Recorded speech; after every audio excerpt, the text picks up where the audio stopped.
Okay, so now we are going to add these rational expressions. I started factoring. The bottom right here only has one factor. It's just x minus 2. This bottom had a GCF. There was an x that could be undistributed, so I undistributed it, and x minus 2 times an x. So on this side, I have two factors. On this side, I only have one. So this denominator over here needs that pink factor, and that one is an x. So that means I'm having to multiply the bottom by x. And yes, that means I will distribute, or if I needed to, I could. But whatever I multiply on the bottom by, I have to multiply the top by. Remember, we can't change the value of the fraction. We have to multiply by 1, and x over x is a value of 1.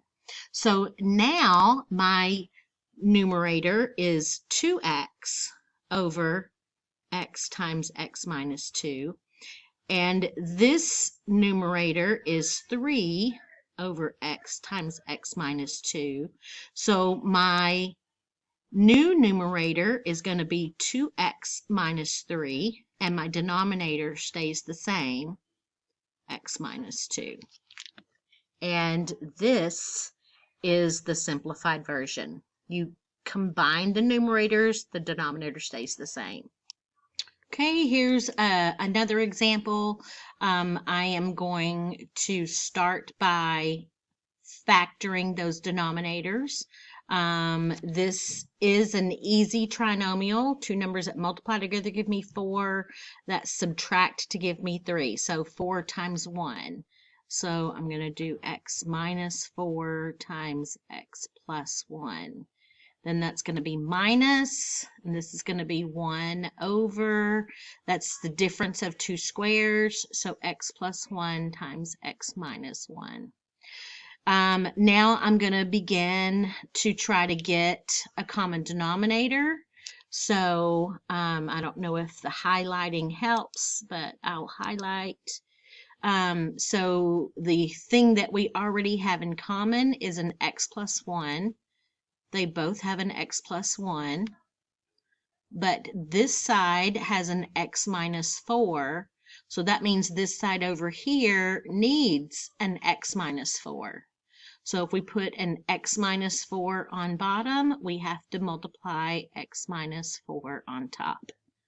Okay, now looks like this side over here has an x minus 1, so that means this side over here has to have an x minus 1.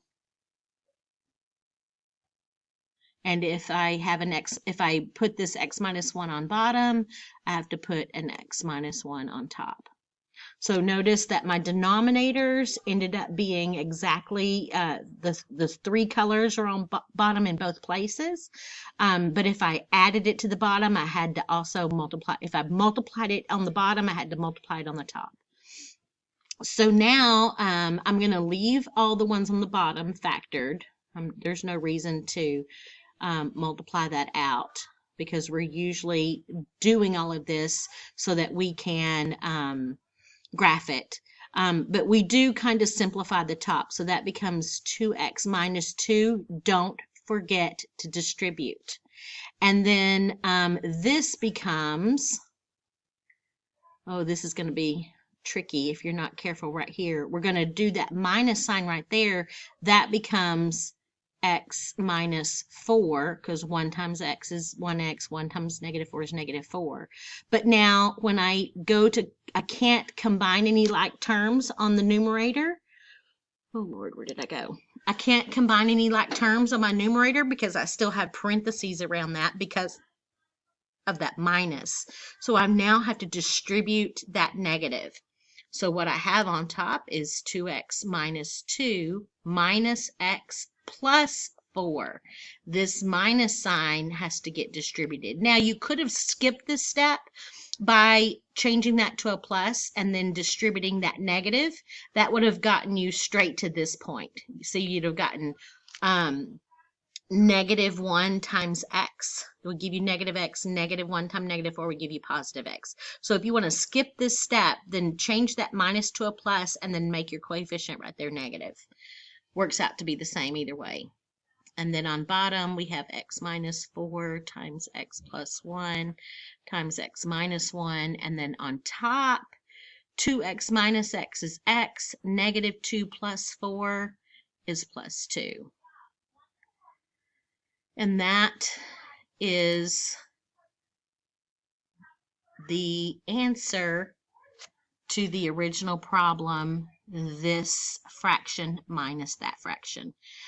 Can you check your work? Yes, you can go to Desmos. You can type this, all of this, in on line 1. You can type this in on line 2, and you'll get the same graph. I'll run and do that for you real quick. Okay, so I'm showing you how to check if your work is right.